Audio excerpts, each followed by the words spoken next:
Assalamualaikum warahmatullahi wabarakatuh. Di sini kami dari kelompok 8 akan membahas tentang melindungi sistem informasi yang akan kita bagi menjadi 4 part. Selamat menyaksikan. Terima kasih. Perkenalkan, nama saya Nurfanda Ramadanti. Saya dari NIM 195221006. Nah, di sini saya akan membahas tentang kerentanan dan penyalahgunaan sistem. Yang akan saya bahas yaitu tentang mengenai virus komputer, phishing, worm, trojan, serta hacker. Silakan menyaksikan teman-teman. Terima kasih. Menjelaskan tentang bab 8, yaitu kerentanan dan penyalahgunaan sistem. Yang pertama ada keamanan. Keamanan merupakan kebijakan, prosedur, dan pengukuran teknis yang digunakan untuk mencegah akses yang tidak berwenang, pencurian, atau kerusakan fisik pada sistem informasi. Sedangkan pengendalian yaitu merupakan metode, kebijakan, serta prosedur organisasi yang memastikan keamanan aset organisasi serta reliabilitas pencatatan. Yang selanjutnya itu saya akan menjelaskan tentang perangkat lunak berbahaya. Tentunya ketika kita mempunyai suatu komputer atau suatu laptop, pasti kita akan menemukan yang namanya virus. Dimana kalau misalkan kita mempunyai komputer, ketika kita sudah mempunyai aplikasi untuk mencegah virus, itu sudah langsung bisa terdeteksi. Sedangkan kalau misalkan kita tidak mempunyai aplikasi tersebut, itu akan untuk mendeteksi. Yang pertama ada virus komputer. Virus komputer ini merupakan sebuah program perangkat lunak berbahaya yang mengikat dirinya pada program perangkat lunak lain atau arsip data yang dijalankan tanpa sepengetahuan atau izin pengguna. Yang kedua ada worm, di mana program perangkat lunak ini independen yang menggandakan dirinya sendiri dari satu komputer ke komputer lainnya melalui sebuah jaringan. Jadi dia ini menggandakan dirinya seperti cacing. Cacing itu kan menggandakan dirinya sendiri tanpa bantuan orang lain atau tanpa bantuan dari komputer. Seperti itulah worm. Yang selanjutnya ada Trojan horse, di mana Trojan horse ini merupakan program perangkat lunak yang awal kemunculannya begitu jinak, kemudian berubah menjadi sesuatu yang tidak diharapkan. Nah, Trojan horse ini diambil dari istilah kuda kayu yang diambil dari bangsa Yunani untuk mencapai kesuksesan. Selanjutnya itu ada spyware, di mana beberapa bentuk dari spyware ini sewaktu-waktu akan menjadi sangat jahat, yaitu sama seperti dengan Trojan horse. Selanjutnya ada peretas dan kejahatan komputer, di mana peretas atau kejahatan komputer ini sering terjadi di Indonesia, bahkan di seluruh luar negeri atau di seluruh dunia. Yang pertama yaitu ada peretas atau hacker, yang di mana mereka ini kerjanya itu yaitu meretas sistem informasi pemerintah di suatu negara, yaitu yang merupakan individu yang berkeinginan untuk memperoleh akses tanpa izin dari sebuah sistem komputer. Selanjutnya ada solving dan sieving, di mana spoofing merupakan mengarahkan tautan web ke sebuah alamat yang berbeda dengan yang dituju. Seperti kita ketika mencari sesuatu di Google, pasti kita akan diarahkan ke alamat web yang nggak kita tuju atau yang nggak kita cari. Ada sieving, yaitu merupakan program penyadapan yang memantau informasi melalui sebuah jaringan. Selanjutnya itu ada serangan denial of service, yang merupakan peretas yang membanjiri server jaringan dan server web dengan ribuan layanan komunikasi palsu untuk mengacaukan jaringan. Selanjutnya ada pencurian identitas, di mana pencurian identitas ini melakukan penipuan yang dengan memperoleh informasi penting dari personal, misalkan dari SIM atau nomor HP atau dari bank-bank lainnya atau dari rekening. Selanjutnya ada click fraud, di mana terjadi ketika program individu atau perusahaan secara curang mengklik iklan online dan tanpa adanya niatan untuk mempelajari lebih lanjut tentang iklan tersebut.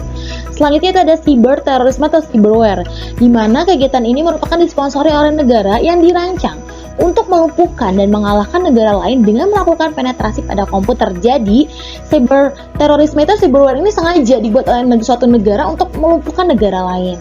Sekian presentasi dari saya. Terima kasih. Perkenalkan, nama saya Sri Wahyuni dari NIM 19522210008. Baik, materi selanjutnya yaitu nilai bisnis, keamanan, dan pengendalian. Melindungi sistem informasi menjadi sangat penting bagi operasional bisnis dan perlu dipertimbangkan. Sistem informasi perusahaan biasanya memuat data rahasia terkait pajak individu, aset keuangan, catatan medis, dan tinjauan kinerja. Pengendalian keamanan yang tidak memadai dapat berakibat pada tanggung jawab hukum yang serius. Perusahaan tidak hanya melindungi aset informasi mereka, tetapi juga aset informasi pelanggan, karyawan, dan partner bisnis.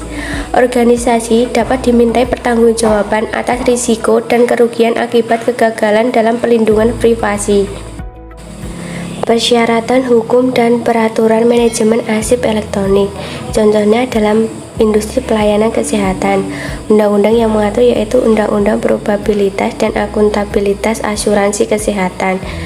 Contoh yang lain yaitu perusahaan layanan keuangan, undang-undang yang mengatur yaitu Undang-Undang Graham-Rich-Billy.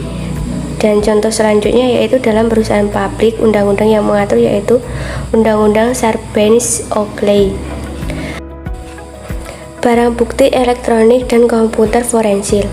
Komputer forensik adalah pengumpulan, pengujian, autentisitas, penjagaan, dan analisis ilmiah terhadap data dari media penyimpanan komputer sebagai barang bukti di pengadilan.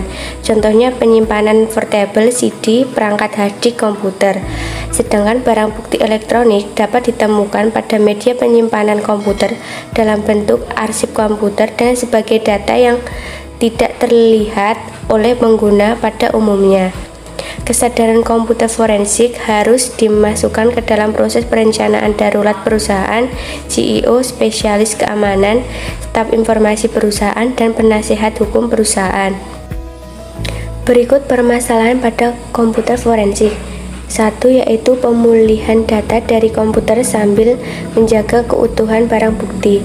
2. Penyimpanan dan pengelolaan dengan aman dari data elektronik yang sudah dipulihkan. 3. Menemukan informasi penting dari data elektronik. 4. Yaitu menampilkan informasi di pengadilan. Assalamualaikum warahmatullahi wabarakatuh. Perkenalkan, nama saya Safinatul Janah dari NIM 19521012. Materi yang ketiga mengenai membangun kerangka kerja untuk pengamanan dan pengendalian. Pengendalian sistem informasi. Pengendalian sistem informasi baik manual maupun otomatis terdiri atas kendali umum dan aplikasi. Kendali umum berpengaruh atas desain, keamanan, dan penggunaan program komputer dan keamanan arsip data secara umum dari semua infrastruktur teknologi informasi perusahaan. Kendali aplikasi adalah pengendalian khusus dan spesifik pada setiap aplikasi yang terkomputerisasi.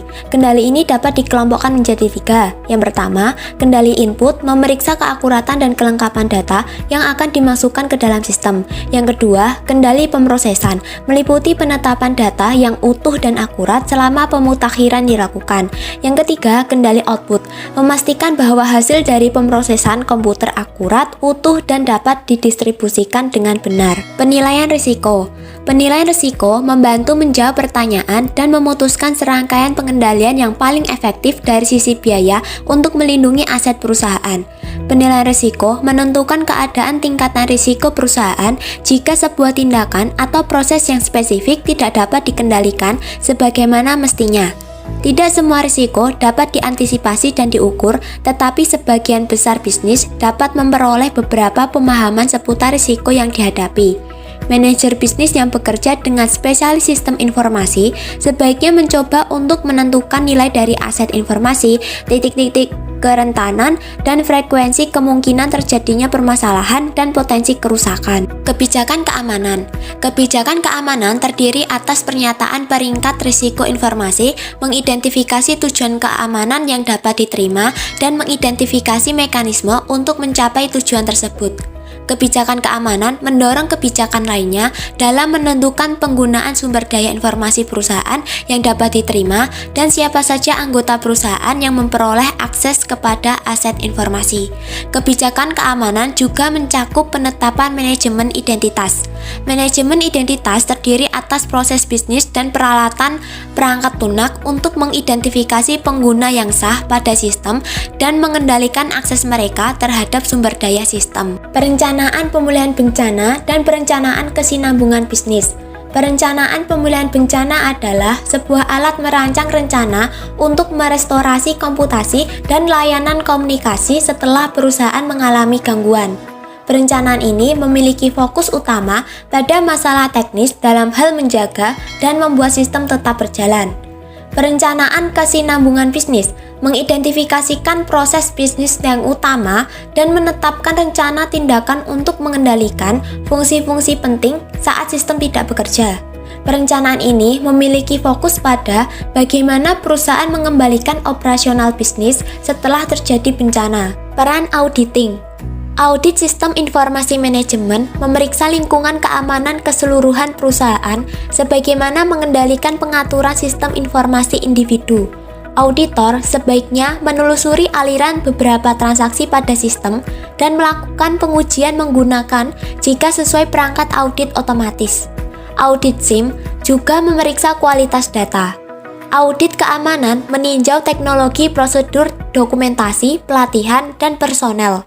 Sebuah audit yang teliti bahkan akan menyimulasikan sebuah serangan atau bencana untuk menguji respon teknologi, staf sistem informasi, dan karyawan bisnis. Saya Fajar Marcelina Narkasanah, NIM 195221015 akan menjelaskan mengenai teknologi dan sarana untuk melindungi sumber-sumber informasi. Selanjutnya mengenai teknologi dan sarana untuk melindungi sumber informasi. Yang pertama ada autentisitas, di mana kemampuan untuk mengetahui siapa yang dapat menggunakan sistem informasi. Nah, biasanya ini dibuktikan dengan kata sandi. Kemudian di sini ada teknologi autentisitas terbaru seperti token, kartu pintar, dan autentisitas biometrik. Selanjutnya ada firewall, sistem deteksi gangguan, dan perangkat lunak. Nah, firewall sendiri adalah kombinasi dari perangkat keras dan perangkat lunak yang mengontrol aliran lalu lintas jaringan masuk dan keluar. Jadi firewall mampu mencegah pengguna yang tidak sah untuk mengakses jaringan pribadi. Nah, bisa dilihat pada gambar tersebut bahwa firewall ini ditempatkan di antara jaringan pribadi perusahaan dan juga jaringan publik internet. Selain firewall, penyedia keamanan yang menyediakan alat dan layanan deteksi gangguan adalah sistem deteksi gangguan, di mana layanan ini bekerja untuk melindungi dari lalu lintas jaringan yang mencurigakan, mendeteksi, serta menghalangi penyusup. Lalu ada perangkat lunak antivirus dan anti-spyware yang dapat mencegah atau mendeteksi malware dan sebagainya. Kemudian ada sistem manajemen ancaman terpadu atau UTM. Nah, UTM ini adalah gabungan dari firewall, VPN, atau perangkat lunak anti-spam yang lainnya. Selanjutnya mengenai melindungi jaringan nirkabel. Standar keamanan pertama untuk Wi-Fi adalah WEP yang dinilai tidak efektif karena kunci enkripsi mudah dipecahkan. Selanjutnya yang kedua adalah WAP2. Nah, WAP2 ini menggunakan lebih banyak kunci sehingga cenderung lebih aman. Kemudian ada enkripsi dan kunci infrastruktur publik. Nah, enkripsi adalah proses mengubah data atau teks menjadi teks sandi yang tidak dapat dibaca oleh pengguna yang tidak diinginkan. Di mana ada dua metode dalam mengenkripsi jaringan. Yang pertama adalah SSL dan TLS, di mana SSL ini fungsinya adalah menjamin para visitor ketika akan mengirimkan informasi yang bersifat sensitif. Jadi website yang menggunakan SSL atau TLS biasa kita ketahui dengan adanya ikon gembok pada kolom alamat browser. Selanjutnya, terdapat dua metode lain untuk melakukan enkripsi. Yang pertama ada kunci enkripsi, dan yang kedua ada enkripsi publik. Nah, dapat dilihat pada gambar bahwa pengirim mengenkripsikan pesannya secara publik, sedangkan penerima mengenkripsi pesannya itu secara privat. Kemudian, menjaga ketersediaan sistem. Nah, pada intinya di sini adalah bagaimana suatu sistem memastikan bahwa sistem dan aplikasi perusahaan itu selalu tersedia untuk digunakan sebagai basis data. Kemudian mengenai isu keamanan terhadap cloud computing dan mobile digital. Yang pertama, keamanan dalam cloud computing itu perusahaan bisa menetapkan penyedia layanan cloud computing untuk menyimpan dan memproses data pada suatu wilayah tertentu.